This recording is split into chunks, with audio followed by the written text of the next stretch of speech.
नमस्कार, मी प्रसन्न जोशी. आपण पाहताय एबीपी माझावर माझा शिक्षण परिषद ऑनलाईन विशेष. आणि हा खास परिषदेचा पुढचा टप्पा गाठण्याचं कारण म्हणजे आता जवळपास शाळा सुरू होत आहेत अशी परिस्थिती तयार होत चाललेली आहे भारती. आणि राज्य शासन सुद्धा त्या दृष्टीने संकेत देत आहेत, तयारी सुरू झालेली आहे. काही ठिकाणी शाळा सुरू झालेल्या आहेत. ऑनलाईन मुलं बसतानाचे फोटो सुद्धा पालक आवडीनं कौतुकानं टाकतात. पण हा विषय तेवढ्यापुरता मर्यादित नाही मित्र हो. त्याचं कारण म्हणजे एक असा मोठा वर्ग आहे, शहरातला वर्ग आहे, ग्रामीण भागातला वर्ग आहे, ज्याचं काही म्हणणं आहे की ह्या गोष्टी सुरू तर तुम्ही करताय, पण अहो काळजी घेतली की नाही तुम्ही? आम्ही मुलांना शाळेत कुणाच्या भरोशावर पाठवायचं? ऑनलाईन तुम्ही बघितलंय का आमच्याकडे विजेचा लपंडाव कसा सुरू आहे? आमच्याकडे स्मार्टफोनचं काय झालेलं आहे? कोकण किनारपट्टीमध्ये जिथे निसर्ग चक्रीवादळाचा तडाखा बसलेला आहे, त्या पालकांनी कुठून स्मार्टफोन आणायचा आणि कुठून त्या स्मार्टफोनचं कनेक्शन कोणत्या कनेक्शनमध्ये घालायचं आहे, कुठून वीज मिळणार आहे, असे अनेक मुद्दे आहेत. आणि यासाठीच लोकांच्या मनातले हे प्रश्न, ऑफलाईन आणि ऑनलाईनचे प्रश्न घेऊन सगळ्या प्रश्नांना भिडण्यासाठी आम्ही आयोजित केलेली आहे माझा शिक्षण परिषद ऑनलाईन विशेष. अर्थात ऑफलाईन बद्दल सुद्धा आपण चर्चा करणार आहोत. मी आणि माझी सहकारी भारती सहस्त्रबुद्धे आपल्यासोबत असणार आहे. पण त्यापूर्वी जे प्रमुख मुद्दे सध्या लोकांच्या मनात येत आहेत, जे साधारणपणे सोशल मीडियात फिरतायत की अहो आमच्या या प्रश्नांची उत्तरं द्या, तर साधारणपणे आम्ही असे जेव्हा प्रश्न ज्या सोशल मीडियात फिरतायत त्यांचं एक संकलन केलं आणि असे काही प्रमुख मुद्दे आणलेले आहेत. आपण बघूयात लोकांच्या मनातले प्रश्न. ज्यांच्याकडे इंटरनेट स्मार्टफोन नाही त्यांनी काय करायचं? ज्यांच्याकडे विजेचा लपंडाव आहे त्यांनी काय करावं? लहान मुलांची प्रतिकार शक्ती पाहता कोरोनाचा धोका नाही का जर का ऑफलाईन आपण शाळेमध्ये मुलांना पाठवणार असू? वर्गातील विद्यार्थ्यांची संख्या जास्त असते, मग अंतर कसं पाळणार? आताच एकेका बेंचवरती 3 मुलं आहेत. शाळा भरताना आणि सुटताना होणारी गर्दी कशी टाळाल? मधल्या सुटीत जेवताना, शौचालयात जाताना होणारी गर्दी कशी टाळणार आहात? मोठ्यांना सुद्धा आपल्याला शिस्त लावता येत नाही. प्रत्येक मुलाकडे लक्ष देणं शिक्षकांना शक्य आहे का हो आजच्या काळामध्ये? शाळेत संसर्ग झाल्यास त्याची जबाबदारी शिक्षकाची, संस्था चालकाची का सरकारची? या प्रश्नांची उत्तरे स्पष्ट नसताना शाळा सुरू करण्याचा हट्ट काय, अट्टहास काय असा? आणि या सगळ्या प्रश्नांसह आणि याच्या अनुषंगाने येणाऱ्या अनेक प्रश्नांना घेऊन आपण माझा शिक्षण परिषद ऑनलाईन विशेष या कार्यक्रमाचं आयोजन केलेलं आहे, ज्यामध्ये मान्यवर आपल्यासोबत असतील. आणि अर्थातच आम्ही आमचे मोबाईल सोबत ठेवले, मी आणि भारतीने सुद्धा. त्यामुळे तुमच्या कमेंट्स आल्यात, आम्ही जास्तीत जास्त प्रश्न ऍड्रेस करण्याचा प्रयत्न करणार आहोत. मागच्या वेळी सुद्धा आपण केला होता. आपण आपल्या पाहुण्यांकडे जाऊया, जे आता या क्षणी आपल्यासोबत या परिषदेत सहभागी होत आहेत. माझ्यासोबत असतील सतीश चव्हाण, मराठवाडा शिक्षण प्रसारक मंडळाचे सचिव आहेत, त्यांचं स्वागत. याशिवाय आशिष देशपांडे, मानसोपचार तज्ज्ञ, शुभदा चौकर, शिक्षण क्षेत्रातल्या कार्यकर्त्या आणि नवोन्मेषशाली आणि प्रयोगशील शिक्षणासाठी प्रयत्नरत अशा या कार्यकर्त्या. सगळ्यात महत्त्वाचं म्हणजे मनुष्यबळ विकास राज्यमंत्री संजय धोत्रेंनी पण आपल्याला वेळ दिलेला आहे आणि संपूर्ण 2 तास ते आपल्यासोबत चर्चेत सहभागी होत आहेत. पण मी त्यांच्याकडे शेवटी जाणार आहे, कारण त्यांना पहिल्यांदा विषय पालकांच्या दृष्टिकोनातून आधी समजून घ्यायला आपण वेळ देऊयात आणि मग त्यांच्याकडे जाईन. सगळ्यांचं स्वागत.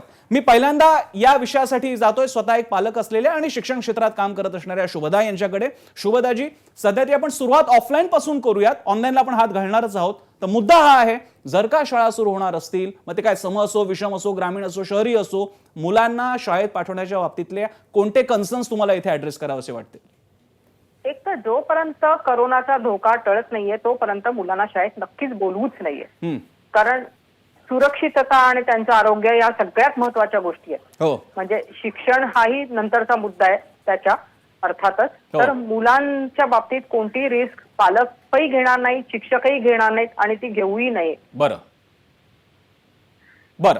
त्यामुळे ऑफलाईन शाळा इतक्यात तर नक्कीच नको, जोपर्यंत आणि परत त्या झोननुसारही अर्थातच ठरवावं लागेल की जिथे कोरोनाचा धोका नाहीये, जिथे मुलं येऊ शकतात तिथे हरकत नाही. पण जिथे कोरोनाचा धोका आहे, विशेषतः मुंबई, ठाणे, पुणे या सगळ्या शहरांमध्ये आपण बघतोय आताची काही परिस्थिती आहे, त्याच्यात एक तर मुलं येणार कशी मला सांगा ना तुम्ही? प्रवासाच्या सोयी पुरेशा नाहीयेत, शाळेत आल्यानंतर अंतर पाळणं, टॉयलेट शेअरिंग, ह्या सगळ्या समस्या आहेत. त्याच्यामुळे अर्थातच इतक्यात मुलांना बोलूच नाही शाळेत. बरं, मी आणखी एक पालक आपल्यासोबत आहे, जयश्री देशपांडे, चर्चेमध्ये सहभागी, परिषदेत सहभागी होत आहे. जयश्री ताई, तुमचंही स्वागत आहे. बोला, पालक म्हणून तुमच्या मनातले कोणते मुद्दे तुम्हाला मांडावेसे वाटते?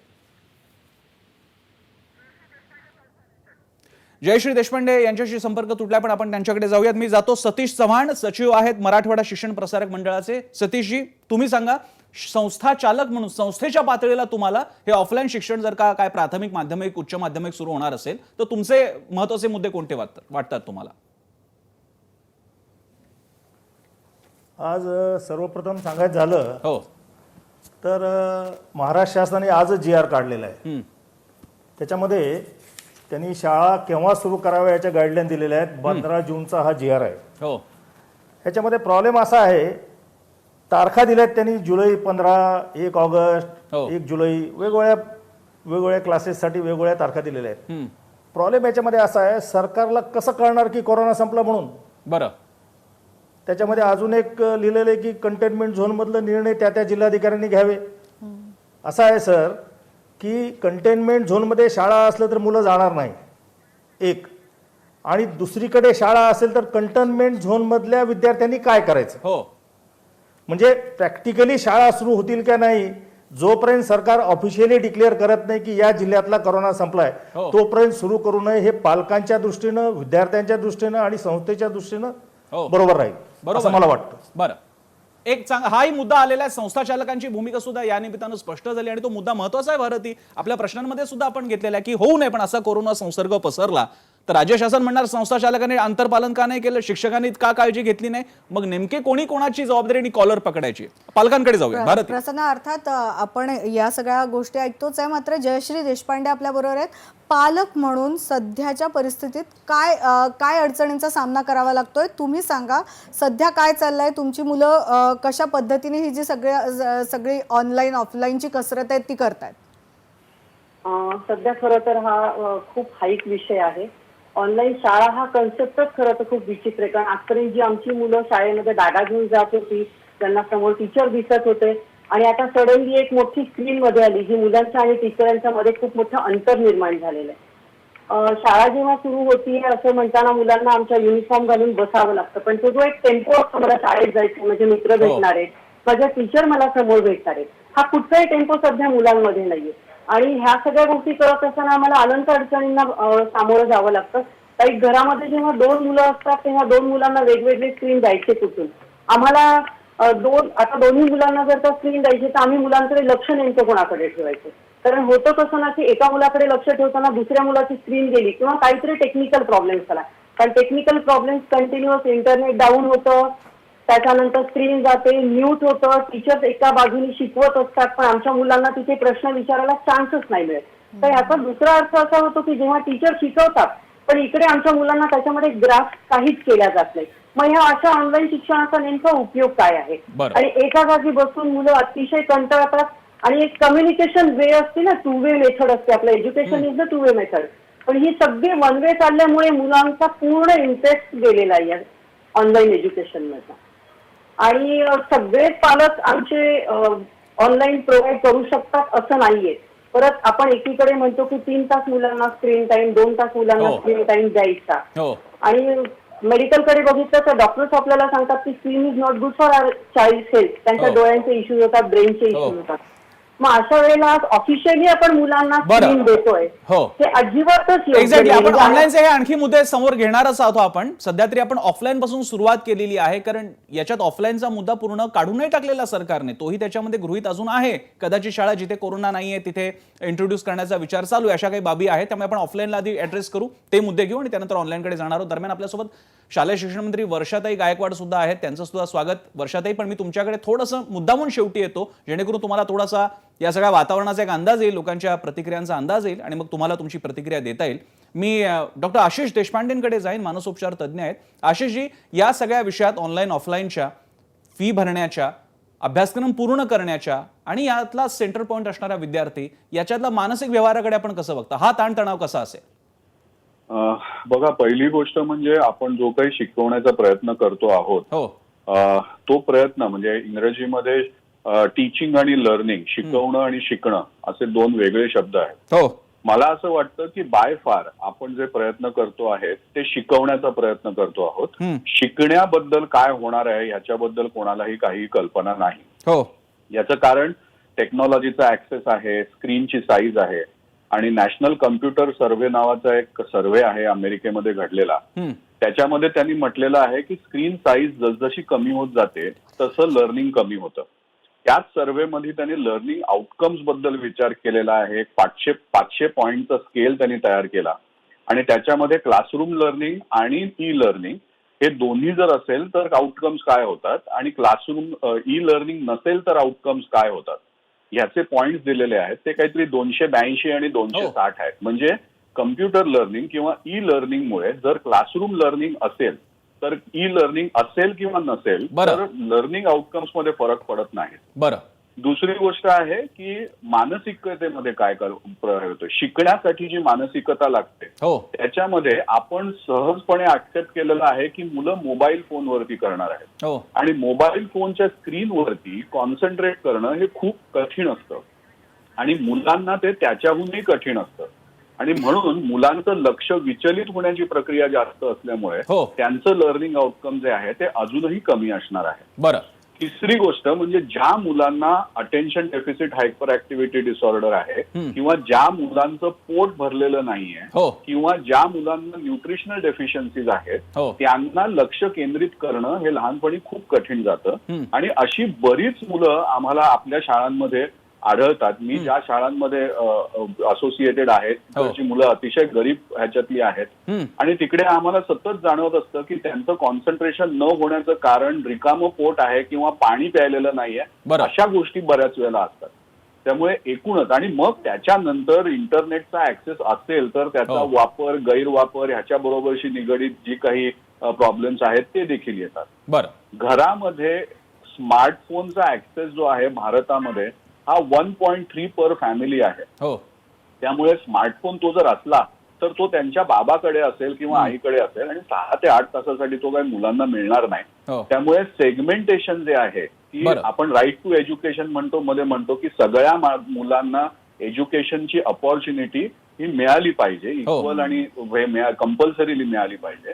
मला असं वाटतं की तो राईट टू एज्युकेशनच ह्याच्यामध्ये कुठेतरी अडखळेल आणि मुलांना अपॉर्च्युनिटी मिळणार नाही. आपण याच्याशी संबंधित बाकीचे सविस्तर मुद्दे घेणार आहोत. आपण अधिक टप्प्याटप्प्याने जातोय. अपेक्षा ही आहे की चर्चेतून मुद्दे येतील, त्याचं प्रोग्रेशन होईल, त्याचं एक विकसन होईल आणि आपण ते मुद्दे घेऊन बाकीच्यांकडे जाऊ. आता आपल्यासोबत अतिशय चांगली गोष्ट आहे, आपल्यासोबत महाराष्ट्रातल्या शालेय शिक्षण मंत्री सुद्धा आहेत आणि केंद्रातले मनुष्यबळ विकास राज्यमंत्री सुद्धा आहेत. त्यामुळे आता काही विषय आपल्याला राष्ट्रीय स्तरावरती काय चाललेलं आहे, राज्य स्तरावरती त्याची सांगड कशी घालता येईल तेही बघता येईल. आपण वर्षाताईंकडे जाऊया. भारत. वर्षाताई, तुम्ही आता थोडीशी जी चर्चा ऐकली त्यातनं लक्षात आलं असेल की ऑनलाईन आणि ऑफलाईन या दोन्ही बद्दल पालकांच्या मनात खूप कन्सर्न्स आहेत आणि हा पण एक मुद्दा आहे की अगदी छोट्या वयाच्या मुलांपासून सगळ्यांना ऑनलाईन बसवलं जात आहे. तर तुम्ही काय सांगाल, तुम्ही काय गाईडलाईन्स द्याल या सगळ्या मुलांना की आता म्हणजे ऑनलाईन कोणत्या वयापासून शिकावं? बरं, आपल्या राज्यामध्ये CBSEच्या शाळा आहेत, ICSEच्या शाळा आहेत आणि स्टेट बोर्डाच्या शाळा आहेत. तर या सगळ्यांना एक नियमावली लावता येईल का? नाही, मी आता डॉक्टरांचं ऐकत होते. त्याच्या आधी मला वाटतं कोणीतरी पालक होते ज्या महिला भगिनी बोलत होत्या. एक समजायला पाहिजे की बिलकुल सर्वांचं म्हणणं मला मान्य आहे की मी स्वतः B.Ed केलेलं आहे, त्या मला माहिती आहे की बघल्याने, ऐकल्याने आणि केल्याने आपल्याला जास्त लर्निंग शिकता येतं आणि आपण ते जास्त चांगल्यापणे शिकू शकतो. परंतु आज जी परिस्थिती निर्माण झालेली आहे, आपण जाणता की जगात असेल, देशात असेल किंवा महाराष्ट्रात असेल, आज ज्या तऱ्हेने कोरोनाची लढाई, आपले युद्ध आपलं जे सुरू आहे आणि अशा परिस्थितीमध्ये लहान मुलांचं आरोग्य ही आमच्या सगळ्या दृष्टिकोनातून सगळ्यात महत्त्वाची प्राथमिकता आहे. आज आपल्या सगळ्यांना माहिती आहे की शिक्षण कसं सुरू करावं आणि किती ते आव्हानात्मक आहे. या आव्हान असताना आम्ही कशा तऱ्हेने आपण हे पुढे गेलं पाहिजे या दृष्टिकोनातून आम्ही खूप विचार केलेला आहे आणि खूप लोकांशी या संदर्भामध्ये जे आहे ते आम्ही खूप चर्चा केलेल्या आहेत. काही नामवंत शिक्षण तज्ज्ञ मंडळी असतील, काही शिक्षण संस्थाचालक असतील, या व्यतिरिक्त काही शिक्षक असतील, मुख्याध्यापक असतील, पालक असतील, लोकप्रतिनिधी असतील, स्कूल मॅनेजमेंट कमिटी असेल, केंद्र प्रमुख असतील, अशा विविध आम्ही जवळपास 1-1.5 महिन्यामध्ये आम्ही खूप साऱ्या लोकांशी या संदर्भामध्ये चर्चा केली आहे की आपल्याला हे आव्हान आहे. परंतु हे आव्हान असताना आपल्याला आरोग्याला प्राथमिकता द्यायची, परंतु शिक्षणही आपलं बाजूला राहता कामा नये. कारण मुलं आज घरी आहेत, मुलं आज खेळायला बाहेर जाऊ शकत नाहीत आणि मुलं घरी असल्यामुळे त्यांना काही ना काहीतरी गोष्टी अशी दिली पाहिजे ज्याच्यामुळे मुलं गुंततील. आणि शिक्षण हे असं आहे की ज्याच्या माध्यमातून मुलांपर्यंत हे ज्या तऱ्हेने आता वातावरण आहे त्याच्यामध्ये मुलांना एक तऱ्हेने चांगलं असं मला वाटतं वातावरणामध्ये घरी पालक आहेत, जर त्यांच्यापर्यंत आम्ही टेक्स्टबुक पोहोचू शकलो, त्यांच्यापर्यंत आम्ही एखादं माध्यम पोहोचू शकलो आणि ज्याच्या माध्यमातून त्यांना शिकवलं गेलं आणि या सगळ्यांचा जर मेळ झाला तर मुलं शिकतील असं घर बसून आणि गुंतून राहतील शिक्षणाच्या माध्यमातून. हा म्हणून आम्ही या ठिकाणी करत आहोत. वर्षाताई, आपण हे मुद्दे घेऊन इतरांकडे सुद्धा जाऊयात, पालकांना सुद्धा विचारूयात, कारण काही प्रश्न इकडे मुद्दे आमच्याकडे पण येत आहेत. शेड्यूल सुद्धा लोकांनी पाठवलेले की शाळा सुरू करायचं शेड्यूल कसं आहे आणि अनेकांचा विरोध पण आहे. अनेकांनी असं सुद्धा म्हटलंय हे सगळं आपण सुरू का करतोय. शैक्षणिक वर्ष हा सगळ्यांच्या कन्सर्नचा मुद्दा आहे. नाही शिकला 1 वर्षामध्ये जर का बाकीच्या गोष्टी केल्या, विशंबर चौधरींसारखे माणसं सुद्धा म्हणतात की 1 वर्षामध्ये इतर छंद निवडावेत, जोपासावेत, निसर्ग वाचन करावं, परिसर अभ्यास करावा, छोटंसं काम करावं जिकडे जमेल तसं, तोही व्यक्तिमत्व विकसनाचा भाग आहे. या एका वर्षापायी, आणि हे एक वर्ष जी आपली टिपिकल मानसिकता आहे, एक वर्ष राहिलं, एक वर्ष घरी बसून राहिला, आता शिक्षणाचं पुढे काय होणार, पुढचे ऍडमिशन्स काय होणार, आपण तिकडे खोळंबलोय का, आपल्याला हे काळजीने पोखरून टाकलंय का? मी ब्रेक घेणार आहे. ब्रेकच्या नंतर शुभदा चौकर आणि आणखी ज्या पालक भगिनी आहेत त्या वर्षाताईंशी याबद्दल एक पालक म्हणून संवाद साधतील, प्रश्न विचारतील. आणि तोपर्यंत इथे छोटासा ब्रेक. आणि आपण लक्षात ठेवूयात, ऑफलाईन ही या चर्चेची सुरुवात आहे, परिषदेची सुरुवात आहे. आपल्याला पुढे ऑनलाईनला जायचंच आहे, पण तुर्तास एक छोटासा ब्रेक. ब्रेकच्या नंतर शिक्षण मंत्री, शालेय शिक्षण मंत्री वर्षाताईंना पालक प्रश्न विचारतील. छोट्याशा ब्रेक घेऊयात. इकडे पाहत राहा एबीपी माझा.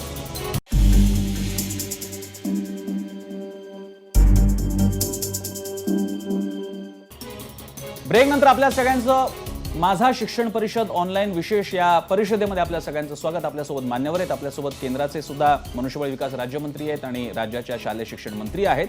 मी पालकांकडे जाण्यापूर्वी पहिल्यांदा आपण जाणार आहोत दिल्लीला. आपल्यासोबत जे केंद्रीय मनुष्यबळ विकास राज्यमंत्री आहेत त्यांच्याकडे आपण जाऊया, धोत्रे सरांकडे. धोत्रे सर, पहिल्यांदा एक प्रश्न मी घेतोय की महाराष्ट्रातलं सगळं एक चित्रण काय आहे, प्रतिक्रिया काय आहे त्या तुम्ही पाहिल्या. केंद्राच्या पातळीला काय अवस्था आहे, तुमच्या इकडनं कोणत्या गाईडलाईन्स देण्यात आलेल्या आहेत, ऑनलाईन ऑफलाईनच्या बाबतीत केंद्राचं काय म्हणणं आहे?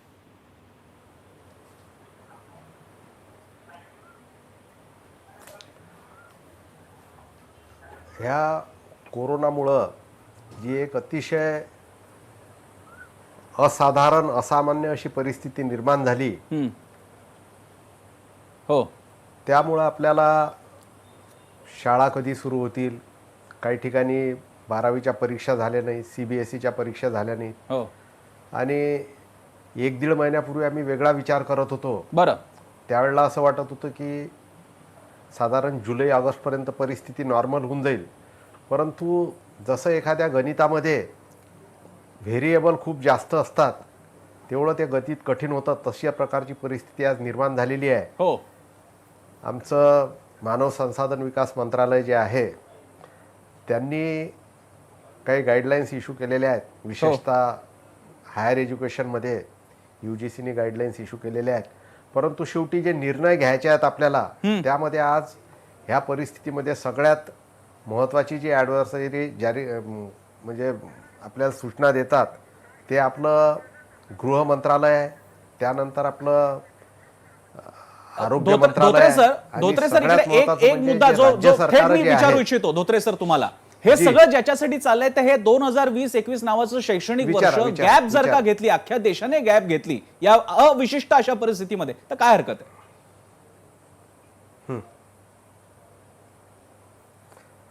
नाही, आता तुम्ही जो प्रश्न मांडलेला आहे तो आता पुढच्या परिस्थितीवर अवलंबून आहे. कारण की शेवटी आपल्याला त्या विद्यार्थ्यांची सुरक्षितता, हो, त्यांचं आरोग्य हे जास्त महत्वाचं आहे. कोणाचाही जीव धोक्यात टाकून आपण कोणते निर्णय घेऊ शकत नाही. हो, परंतु हे सगळं करत असताना आज आपल्या देशातली जर परिस्थिती पाहिली तर प्रत्येक राज्यात परिस्थिती वेगळी आहे.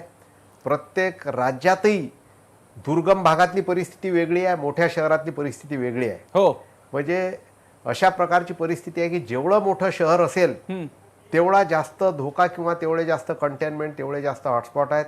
हो, अजूनही ग्रामीण भागात नाही धोत्रे सर, मग जर का हे तुम्हाला मान्यच आहे, तुम्ही जे मुद्दे मांडताय ते आपल्या सगळ्यांनाच मान्य आहेत, आणि मग जर का ही परिस्थिती मान्य असेल तर केंद्र शासनासमोर, भारत सरकार समोर संपूर्ण वर्षाचा ड्रॉप घेणे, देशभर हॉल्ट घेणे, 1 वर्षाचं शैक्षणिक वर्ष स्थगित करणे असा पर्याय असू शकतो, आहे असा पर्याय, विचार आहे, विचाराधीन आहे? नाही, मला असं वाटतं की सध्या तरी आपण एकदम एवढा टोकाचा विचार करावा हे यावेळेला तरी अशी परिस्थिती मला दिसत नाही. कारण धोत्रे सर, तुम्ही आता मगाशी जे सगळे मुद्दे मांडले ते बरोबरच आहेत. आपल्याला आता रिस्क घेता येणार नाही, आपल्याला शाळेला पाठवता येणार नाही, ऑनलाईनचं सगळीकडे काही शक्य नाहीये, त्याला अडचणी पण आहेत. मग असं असताना, आणि शिवाय अभ्यासक्रम एकदा सुरू झाला की तुम्हाला परीक्षा 2021ला घ्याव्या लागतील, त्या कोणत्या बेसिसवरती घेणार आहात, कोणाचं किती ऑनलाईन ऑफलाईन झालंय, त्याचं पुन्हा इव्हॅल्युएशन कसं करणार आहोत, ह्याचे प्रश्न असताना मग किमान विचार पातळीला आपण हा नाही करू शकत एक देश म्हणून आपल्या पुढच्या पिढीच्या भवितव्यासाठी 1 वर्षाचा हॉल्ट?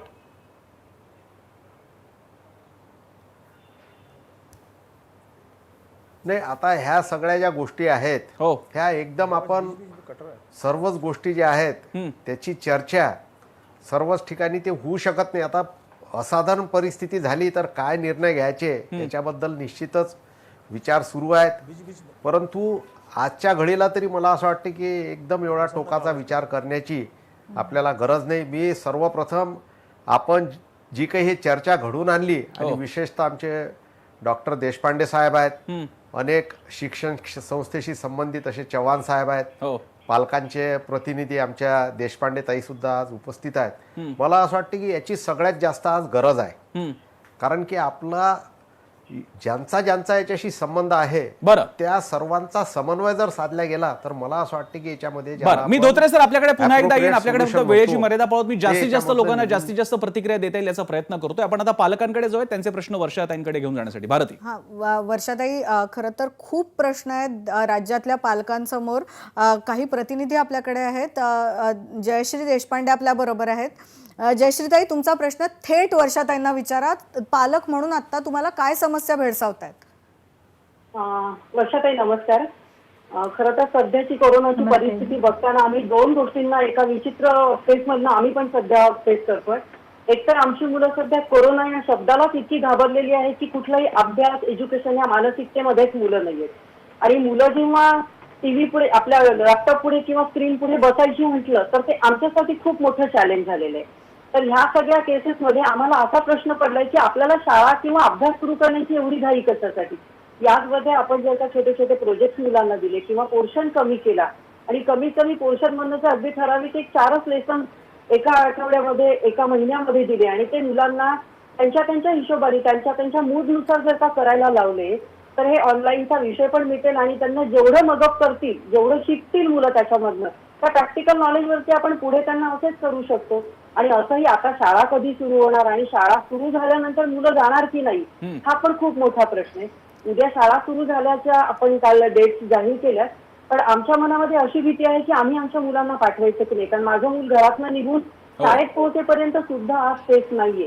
तो या सेफ्टी सिक्युरिटी आणि या सगळ्या गोष्टींचा विचार केला तर कुठेतरी आम्हाला असं वाटतं की आपण एक पर्सन स्किप करून फक्त छोटा पोर्शन कमी करून आणि काही प्रोजेक्ट बेस्ड जर काम केलं तर मुलांना थोडंसं जे शिक्षणाच्या प्रवाहात आपल्याला ठेवायचं आम्हाला ठीक आहे. ही गोष्ट आपली साध्य होऊ शकते. बरं वर्षाताई ताई मी तुमचं म्हणणं मी समजू शकते कारण मी सुद्धा एक पालक आहे आणि आम्ही त्याच दोन गोष्टीवरती काम करतोय की पालकांच्या मनातली जी भीती आहे ती दूर करून त्यांच्यामध्ये आत्मविश्वास निर्माण करणं आणि ज्यावेळी आम्ही फिजिकली शाळा ज्यावेळी सुरू करू स्पेसिफिकली रेड झोनमध्ये बोलतो त्यावेळी किंवा ग्रीन झोन असेल आम्ही पूर्वतयारी अशी केली पाहिजे की मनामधली साशंका मनामधली भीती आणि ती दूर होऊन त्या तऱ्हेचं एक प्रोत्साहक वातावरण आम्ही करू शकतो आणि त्या माध्यमातून स्थानिक लेवलला आम्ही अधिकार ज्यावेळी देणार आहोत आणि ते अधिकार तिथे आम्ही दिलेले आहेत. जर तुम्ही आमच्या SOPs बघितल्या तर मी धोत्रे साहेबांचं पण ऐकत होते आणि त्यांनी ज्या तऱ्हेने माननीय मंत्री महोदयांनी सांगितलं बरोबर आहे कारण ही जरा असाधारण अशी परिस्थिती आहे. अशा वेळेला सर्वप्रथम आमच्या दृष्टिकोनातून महत्त्वाची जर गोष्ट कुठली असेल तर ते विद्यार्थ्याचं आरोग्य आहे आणि तीच आमची प्राथमिकता आहे. परंतु सातत्याने आपण जो प्रश्न विचारताय की मुलं जर 1 वर्ष शिकलं नाही तर असं आहे की मुलं शिक्षण क्षेत्रामध्ये आल्यानंतर आणि घरी मुलं आहेत. आज मुलं घरी बसल्यानंतर ती बाहेर खेळायला जाऊ शकत नाहीत. अशा वेळेला ते गुंतली पाहिजेत आणि म्हणूनच आम्ही प्रयत्न करत होतो की ऑनलाईन जसं तुम्ही म्हणाल पण ते करत असताना त्याचा मारा करू नये. ज्या तऱ्हेने ICSE किंवा CBSE शाळांच्या माध्यमातून काही तक्रारी मला प्राप्त झाल्या की 22 महिन्याचा विद्यार्थी आहे त्याला 4 तास बसवणं हे आम्हाला अपेक्षित नाही आहे. आम्हाला अपेक्षित हे आहे की मुलगा घरी आहे त्याचे मातापिता घरी आहेत घरी एखादा TV आहे टीव्हीच्या माध्यमातून शिकवलं जाईल जे चांगले आमच्या जे स्टुडिओमधून जे शिक्षकांनी चांगल्या गोष्टी शिकवलेल्या आहेत त्याचं आम्ही कलेक्शन केलं आहे. SCERTच्या माध्यमातून आम्ही अकॅडमिक कॅलेंडर केलेलं आहे. तुम्ही जी सूचना सिलेबसच्या बाबतीमध्ये केली ती SCERTने अगोदरच लक्षात घेतलेली आहे आणि अशा वेळेला जर मातापिता घरी असतील मला सांगायला पाहिजे की आम्ही जवळपास 95% जे आहे ते 1ली ते 8वीची जी पुस्तकं आहेत ती शाळेपर्यंत पोहोचवण्याचं काम केलेलं आहे आणि बाकी 9वी 10वी आणि 12वीची जी पुस्तकं आहेत ती आम्ही मार्केटमध्ये उपलब्ध करून दिलेली आहेत आणि 1ली ते 12वीची जवळपास आम्ही सगळी पुस्तकं आहेत ती जे बालभारतीचं आमचं वेबसाईट आहे त्याच्यामध्ये PDF स्वरूपात दिलेली आहेत. जवळपास मला वाटतं 1 करोड मला वाटतं 1 करोडच्या पेक्षा जास्त 25 लाख मुलांनी त्याचा वापर केलेला आहे आणि ती डाउनलोड केलेली आहेत. पर्यायाने आपण प्रयत्न काय करतो की ज्या वेळेला मुलगा एखादा समजा आम्ही त्याला तास पण दिलेले आहेत, आम्ही सांगतोय की त्यांना आता आमच्याकडे टाटा स्काय आम्ही उपलब्ध झालेला आहे, आम्हाला जिओ उपलब्ध झालेला आहे. आम्ही प्रयत्न करत आहोत की दूरदर्शन आणि आकाशवाणी जर आम्हाला मिळालं तर आमचा रेंज थोडा मोठा होईल.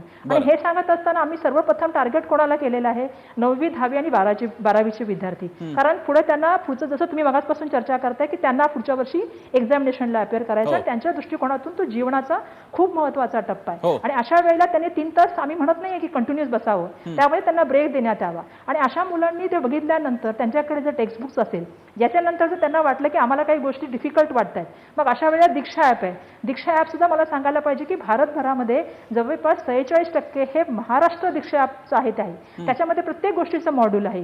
आपण काही एनजीओच्या माध्यमातून बाकीच्या लोकांकडून अजूनही कंटेंट मागतोय की जो चांगला कंटेंट त्यांनी बनवलेला आहे, जो विद्यार्थ्यांपर्यंत देता येईल. वर्षाताई, मी थोडंसं थांबवतोय तुम्हाला, हेच मुद्दे तुम्ही नंतरही स्पष्ट करा. या सगळ्यामध्ये सुद्धा काही प्रश्न काढता येतील आणि तो म्हणजे प्रश्न काढणं म्हणजे केवळ शंकेखोरपणा नाही, पण काही प्रॅक्टिकल मुद्दे आहेत. म्हणजे तुम्ही दिशा ॲप्स म्हणताय, पण स्मार्टफोनचं काय करायचं, विजेच्या लपंडावाचं काय करायचं. माझं पूर्ण तरी होऊ द्या, माझं पूर्णच होत नाही. मी येतो वर्षाताई, मी फक्त एक छोटासा मला ब्रेक घेणार, मी तेच सांगतोय, मी तुमच्याकडेच येणार आहे.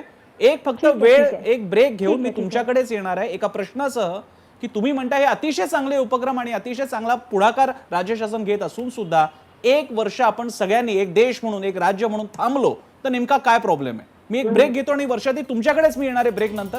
पाहत राहा एबीपी माझा.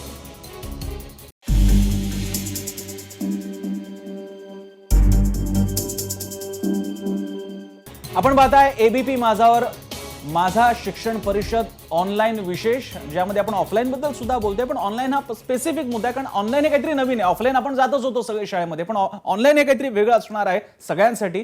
ते प्रश्न घेण्यापूर्वी आपण पुन्हा एकदा जे प्रश्न आपण मगाशी सुद्धा दाखवले होते ते जाणून घेऊयात, की पालकांच्या आणि शिक्षकांच्या मनातले ते प्रश्न जे त्यांना विचारायचे आहेत. ज्यांच्याकडे इंटरनेट स्मार्टफोन नाही त्यांनी काय करायचं, ज्यांच्याकडे विजेचा लपंडाव आहे त्यांनी काय करावं, लहान मुलांची प्रतिकार शक्ती पाहता कोरोनाचा धोका त्यांना जास्त नाही का, वर्गातील विद्यार्थ्यांची संख्या जास्त आहे, एका बेंचवर 3 जण असतात, मग अंतर कसं पाळणार, शाळा भरताना सुटताना होणारी गर्दी कशी टाळणार, मधल्या सुट्टीत जेवताना शौचालयातली गर्दी कशी टाळणार, प्रत्येक मुलाकडे लक्ष देणं शिक्षकांना शक्य आहे का आजच्या काळात, शाळेत संसर्ग झाल्यास त्याची जबाबदारी कुणाची असेल.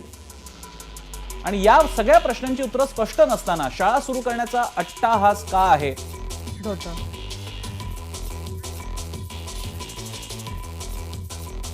तर अशा सगळ्या प्रश्नांसह आपण ही ऑनलाईन शिक्षण परिषद घेतलेली आहे. मगाचा एक मुद्दा फक्त वर्षाताईंकडे आपण स्पष्ट करून घेऊयात आणि त्यानंतर मी बाकीच्यांकडे जाईन. वर्षाताई, जो मी म्हणालो तुम्ही तुमच्याकडेच येणार आहे, तुमचे हे उपक्रम होत आहेत त्याच्याबद्दल प्रश्न का असेनात. एक मुद्दा असा आहे की समजा या 1 वर्षभर आपण स्थगित केलं, हॉल्ट घेतला, अख्खा देश एक राज्य थांबलं, तर नेमकी अडचण काय. नाही, असं आहे की आता मुलं आपल्या राईट टू एज्युकेशनच्या माध्यमातून शाळेमध्ये आलेली आहेत आणि शिक्षणामध्ये आहेत. आणि अशा वेळेला मुलं घरी आहेत आणि मुलं जर शिक्षणापासून बाजूला राहिली, आम्ही त्यांना म्हणतच नाही की पूर्ण वेळ द्या म्हणून. आपण जर तुम्ही जर आमच्या SOPs बघितल्या तर आम्ही पूर्णपणे सांगतोय की 9वी 10वी 12वीच्या विद्यार्थ्यांना 3 तास ज्याच्यामध्ये ब्रेक असणार आहे. आम्ही सांगतोय 6वी ते 8वीच्या विद्यार्थ्यांना 2 तास, 3री ते आम्ही 5वीच्या विद्यार्थ्यांना 1 तास सांगतो आणि प्री प्रायमरी आणि 1ली आणि 2रीच्या मुलांना आम्ही सांगतो आहोत की यांना ऑनलाईनच्या माध्यमातून शिक्षण देण्याची जरूरत नाही. आम्ही यांच्या हाती म्हणतोय की ऍक्टिव्हिटी बेस घरामध्ये जॉयफुल लर्निंगच्या माध्यमातून जे काही काही कंपोनेंट तयार केलेले आहेत त्याचा वापर करून जर पालकांनी शिकवलं तर त्याच्या माध्यमातून ती मुलं शाळेपर्यंत पोहोचणार नाहीत. परंतु ही जी मोठी मुलं आहेत यांना शिकवत असताना पण आम्ही सुद्धा ह्या गोष्टीचा विचार केला की कुटुंबामध्ये आता आम्ही खूप लोकांशी चर्चा केली. आम्ही रेड झोन मधल्या अधिकाऱ्यांशी चर्चा केली, आम्ही फार ग्रामीण भागामधल्या केंद्र प्रमुखापर्यंत चर्चा केली, लोकप्रतिनिधींशी केली, शिक्षण संस्थांची केली, स्कूल मॅनेजमेंटची केली. आणि या सगळ्याशी चर्चा करताना आम्हाला आढळलं की काही लोकांकडे जसं तुम्ही सांगताय तसं अँड्रॉइडच्या फोनच्या बाबतीमध्ये किती संख्या कुठे आहे, उल्हासनगरला ती 25% असेल किंवा इतर ठिकाणी किती संख्या असेल. आणि अशा वेळेला आम्ही असा विचार केला की समजा घरामध्ये जे तुम्ही विचार करता आम्ही मुलाच्या हातामध्ये किती वेळ असला पाहिजे. उद्या आज पालक घरी आहेत पण उद्या पालक घरी याच्या बाहेर गेले तर तो विद्यार्थ्यांकडे तो मोबाईल उपलब्ध राहील का. जर 3 मुलं असतील तर तो मुलाला कसा मोबाईल उपलब्ध होईल. या सगळ्या गोष्टी विचार करून मग आम्ही एका सोल्युशन पर्यंत आलो की आम्हाला जर टीव्हीचं एखादं चॅनल मिळालं तर टीव्हीच्या चॅनलच्या माध्यमातून, कारण त्याचा रेंज खूप मोठा आहे, त्याचबरोबर जर आम्हाला रेडिओ मिळाला तर त्याचाही रेंज खूप मोठ्यापर्यंत आहे, ज्या माध्यमातून आम्ही विद्यार्थ्यांपर्यंत पोहोचू शकतो, त्यांच्या पालकांपर्यंत पोहोचू शकतो आणि आमचं एज्युकेशन जे आहे मुलांचं सध्या ते सुरू राहील. आणि म्हणूनच आम्ही जसं मी सांगितलं की टाटा स्कायशी बोललो आम्ही, जिओच्या चॅनलशी आम्ही बोललेलो आहोत, त्यांनी मान्यता दिलेली आहे, त्यांनी आजपासून सुरू पण केलेलं आहे. पण या व्यतिरिक्त आमचा प्रयत्न आहे की दूरदर्शन आम्हाला भेटावा, त्यासाठी मी सातत्याने पाठपुरावा करत आहेत. माननीय मुख्यमंत्री पाठपुरावा करत आहेत. रेडिओ मिळावा की इन्फॉर्मेशन ब्रॉडकास्टिंग आम्हाला त्यात मदत करावी, या दृष्टिकोनातून आमचा प्रयत्न आहे. मुलांपर्यंत टेक्स्टबुक पोहोचावी, जसे मी सांगितलं की ती शाळेपर्यंत पोहोचलेली आहेत, ती मुलांच्या घरापर्यंत पोहोचावी. ती फिजिकल डिस्टन्सिंगच्या माध्यमातून आम्ही ऑलरेडी सुरुवात केलेली आहे. पुस्तकं असतील, मुलं बघतील आणि त्याच्यानंतर त्यांच्या मनात काही डाऊट असतील तर टीचरांचा एखादा ग्रुप असावा. आता मला सांगायला पाहिजे की पुष्कळशा शाळांमध्ये टीचरांचा आणि मला वाटतं पालकांचा आणि विद्यार्थ्यांचा एक ग्रुप, व्हॉट्सअप ग्रुप तयार आहेत. मग अशा वेळेला त्या ग्रुपमध्ये त्यांनी सांगावं की आम्हाला ही डिफिकल्टी आहे. याच्या व्यतिरिक्त दीक्षा ॲपमध्ये प्रत्येक गोष्टीचं मॉड्यूल आहे, ते मॉड्यूल डाउनलोड करून ते त्यावेळेला पालकांनी समजून घ्यावं आणि ते विद्यार्थ्यांना शिकवावं. या माध्यमातून शिक्षण मुलांचं होत राहील. याच्या व्यतिरिक्त जे तुम्ही म्हणताय की अवांतर वाचन असेल किंवा इतर त्यांचे छंद असतील तर त्यांनी नक्की जोपासले पाहिजेत. ह्यासाठी सुद्धा त्यांना प्रोत्साहन दिलं गेलं पाहिजे. कारण मुलं आज तुम्ही जसं सांगताय की मुलं बाहेर जाऊ शकत नाहीत, मुलं खेळू शकत नाहीत आणि अशा वेळेला मुलांचं शिक्षण बाजूला पूर्णपणे न राहता ते शिक्षण प्रवाहात पण राहिले पाहिजेत आणि त्यांचं आरोग्य पण राहिलं पाहिजे. ही आमची प्राथमिकता आहे. वर्षाताई, आत्ता तुम्ही जे अगदी सविस्तर मांडलं त्यानंतर खूप प्रश्न यायला लागले आहेत. सगळ्यात महत्त्वाचा प्रश्न तुम्हीच आत्ता उल्लेख केला होता की तुमच्याकडे CBSE ICSEच्या मुलांबद्दल तक्रारी आल्या की अगदी 22 महिन्याच्या मुलाला सुद्धा स्क्रीनसमोर बसवलं जाते. तर तुम्ही जे नियमावली तयार केलेली आहे ती CBSE ICSEलाही लागू होणार आहे? हो, आम्ही या संदर्भामध्ये त्यांच्या बोर्डांशी मधल्या काळामध्ये आमची चर्चा झाली CBSE आणि ICSEच्या, आणि 2 गोष्टीबाबत आम्ही त्यांना सांगितलेलं आहे. एक सांगितलेले आहे की आम्ही त्यांना सांगितलं की राज्य शासनाने निर्णय घेतलेला आहे की यावर्षी फीची वाढ करू नये आणि त्या तऱ्हेचा नियम त्यांनी पालन करायला पाहिजे. दुसरी आम्ही त्यांना सांगितले की ऑनलाईन संदर्भामध्ये आमच्याकडे सातत्याने खूप साऱ्या तक्रारी येत आहेत की मोठ्या प्रमाणामध्ये जे आहे ते जास्त घंटे ते ऑनलाईनच्या माध्यमातून शिक्षण देतात.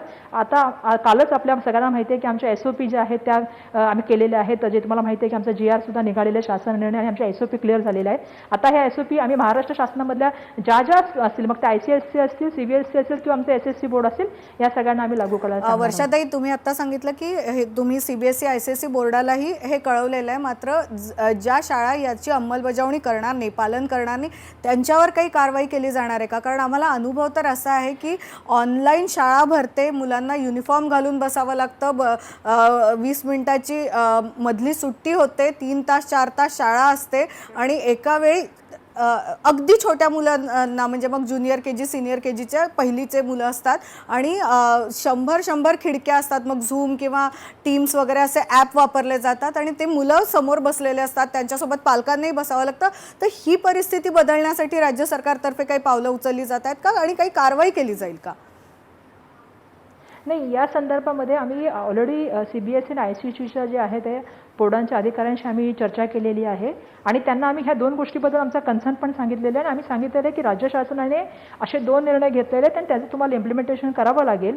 एक फीज हाईक संदर्भामध्ये जसं मी सांगितलं आणि सेकंड संदर्भ मी ऑनलाईन एज्युकेशन संदर्भात सांगितलं आणि त्यावेळी त्यांनी ते मान्य केलं होतं की आपण ते करू, कारण महाराष्ट्र शासनाने सांगितलेला निर्णय आम्ही मान्य करू असं त्यांनी त्यावेळी आम्हाला मान्य केलेलं आहे आणि त्या तऱ्हेचं आम्ही शासनपत्र सुद्धा त्यांना पाठवणार आहोत की तुम्हाला हे स्वीकारावं लागेल. आणि जशा तऱ्हेने तुम्ही मला सांगताय अशा काही पालकांनी सुद्धा मला फोन केले आणि पालकांनी सुद्धा मला सांगितलं की मोठ्या प्रमाणामध्ये जे आहे ते विद्यार्थ्यांना बसवतात आणि जसं तुम्ही सांगताय मला त्या तऱ्हेने 4-4 तास ते त्यांचे जे आहे ते ऑनलाईनच्या माध्यमातून सुरू आहे. मला असं वाटतं की थोडं त्यांनी सुद्धा विचार करण्याची आवश्यकता आहे की त्या मुलाची फिजिकली आहे का, त्या मुलाला थोडं होऊ शकतं का, आणि म्हणून आपण हे विचार करत असताना आपण खूप लोकांशी चर्चा करूनच कुठला पण निर्णय घेण्याची. वर्षाताई, तुम्ही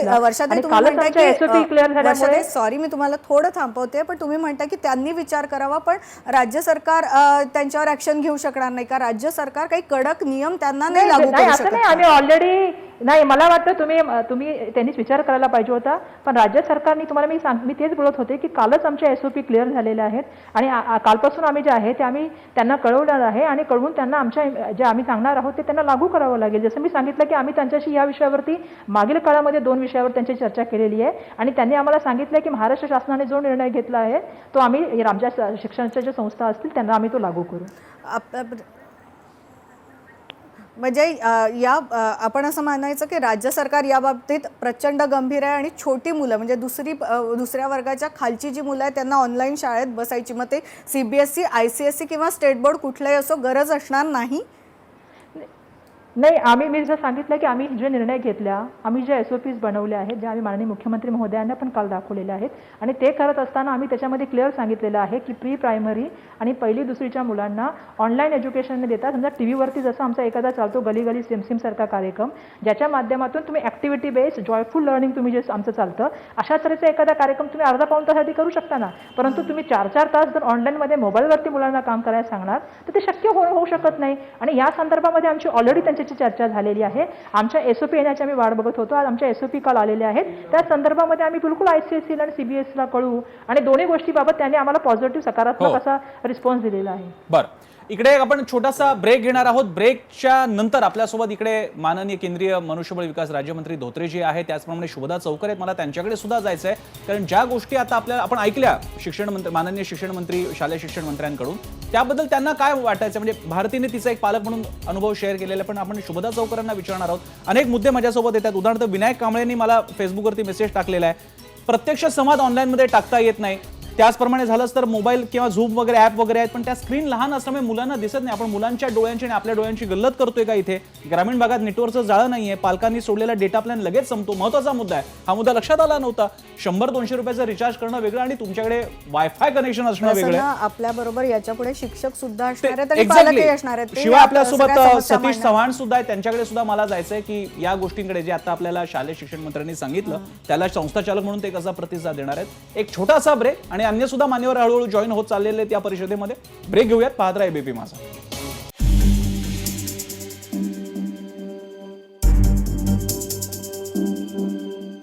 ब्रेक नंतर आपल्या सगळ्यांचं स्वागत. आपण पाहताय माझा शिक्षण परिषद ऑनलाईन विशेष ABP माझावर. आपल्यासोबत आता आहे शुभदा चौकर, पालक आहेत स्वतः आणि शिक्षण क्षेत्रातल्या कार्यकर्ते सुद्धा आहेत. शुभदाजी, तुम्हाला काय म्हणायचं असेल तर मुद्दा मांडा. एक मला महत्वाचा अनुभव शेअर करावा असं वाटतो. हो, मुलांना स्वतः शिकण्याची एक उर्मी त्यांच्या मनामध्ये असतेच आणि ती मुलं गेल्या 3 महिने जो थबकलेला आहे त्या काळामध्ये काही ती शिक्षण विरहित अशा कुठल्या तरी पोकळीत वावरतायत वगैरे असं मानण्याचं बिलकुल कारण नाही. तर मुलं त्यांची ते खूप काही शिकतायत. मी वयम नावाचं जे मासिक चालवते शालेय मुलांसाठी, तर त्या वयमच्या वाचक मुलांना आम्ही असं आवाहन केलं होतं की तुम्ही या काळात काय काय करताय, तुम्ही काय नवीन शिकलात, तुम्हाला काय नवीन जाणवलं, हे जरा तुम्ही आम्हाला लिहून कळवा. आणि आश्चर्याची गोष्ट म्हणजे एका महिन्यात 300 मुलांनी त्यांचे अनुभव आमच्यापर्यंत कळवले.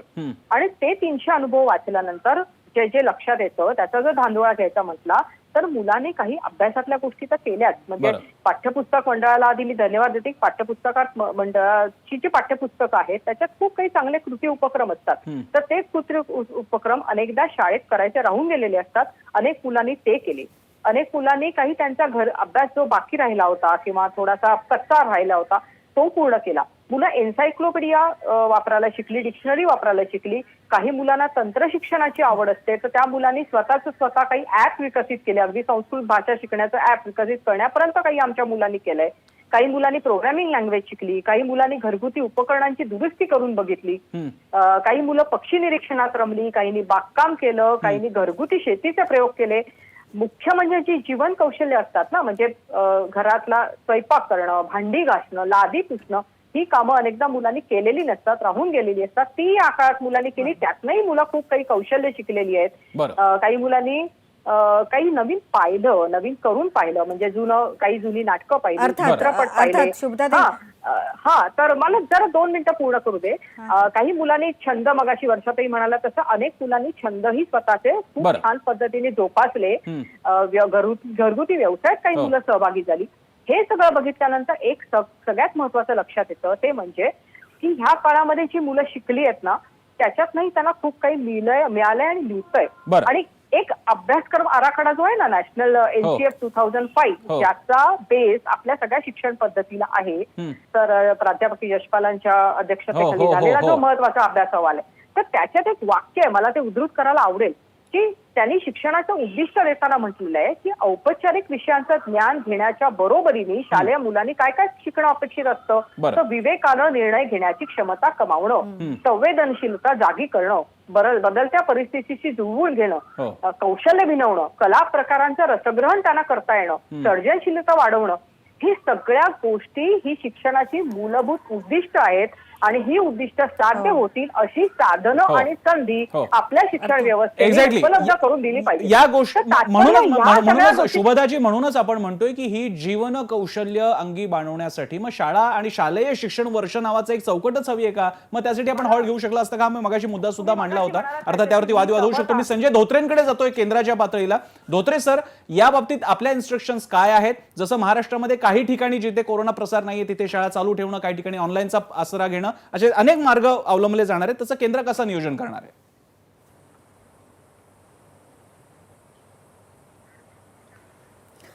धोत्रे सर, या प्रश्नाला आपण जोडूनच जर मला सविस्तर धोत्रे बोलू सर दिलं, धोत्रे सर या प्रश्नाला जोडूनच मी तर प्रश्न चांगलं विचारते. होईल.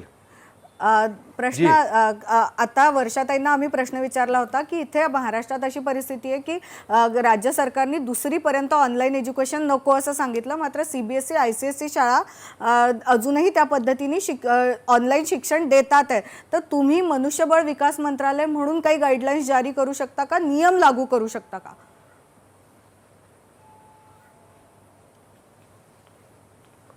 नाही, आपण एक गोष्ट समजून घेतली पाहिजे की ई एज्युकेशन, ऑनलाईन शिक्षण हे काही आपण एकदम नवीन काहीतरी करतो असं नाही. ह्या असाधारण परिस्थितीमुळं तो विषय एकदम अजेंड्यावर आला. एक बाकीचे पर्याय संपले, शाळा सुरू होणार नाही, त्यामुळं याची निकळ जाणवायला लागली.